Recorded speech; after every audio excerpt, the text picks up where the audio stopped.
देखो आज पवित्र माटी निमापड़ा 4 तारिख डकरा देता आमर प्रिय नेता प्रभाती अपा आमर ओडिशा सरकार डेप्यूटी सीएम मिशन शक्ति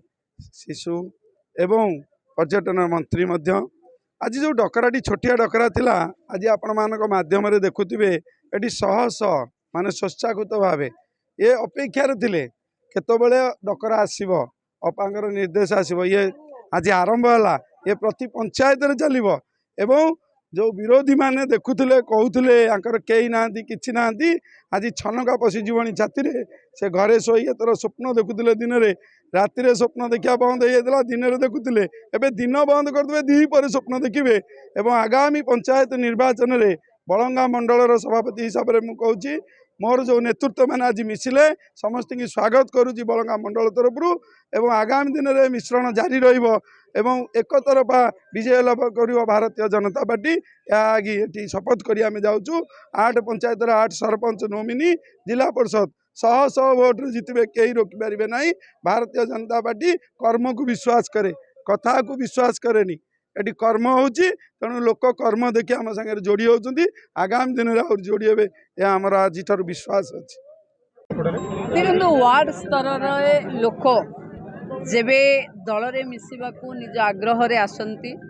सेतबले मोदीजींकर आह्वान को जनसाधारण एक जन आंदोलन रूप नहीं बोली धरवा को पड़िबो। राज्य रे माननीय मुख्यमंत्री नेतृत्व रे विकास काम रे निमापड़ा जनसाधारण भरोसा एवं मोदीजी आह्वान आज एक महासमुद्र रे मिश्रण माने हजार हजार संख्यार लोक दल रे मिसिबा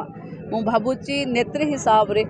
ए अंचलर विधायिका हिसाब रे ये मो पई गर्वर दिन देखंतु आमे निमापड़ा गोपर सर्वांगीन विकास दलमत निर्विशेष रे समस्त को साथी रे नहीं उत्कर्ष समृद्ध निमापड़ा गढ़िबा पई आमर प्रतिश्रुति प्रतिबद्धता अच्छी ता उपरे लोकंकर विश्वास अच्छी जो कारण आज एभली जनसमुद्र दल रे मिसु आज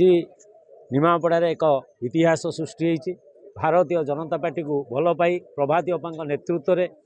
आज निमापड़ा दलगत निर्विशेष रे समस्ते बहुत परिमाण रे लोक भारतीय जनता पार्टी रे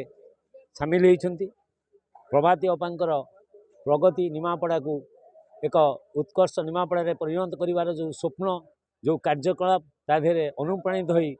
बहुत भारतीय जनता पार्टी को आपणे ये निमापड़ावासी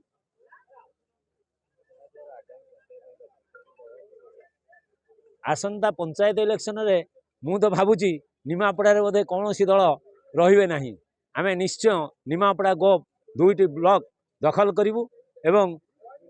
प्रति शत माने 100 को 100 पंचायत आमे दखल करिवु आजिर ए जो महामिलन पर्वरु अनुमान करा होउछ। लेटेस्ट न्यूज अपडेट पाई www.nowodisha.com को लॉगिन करंतु।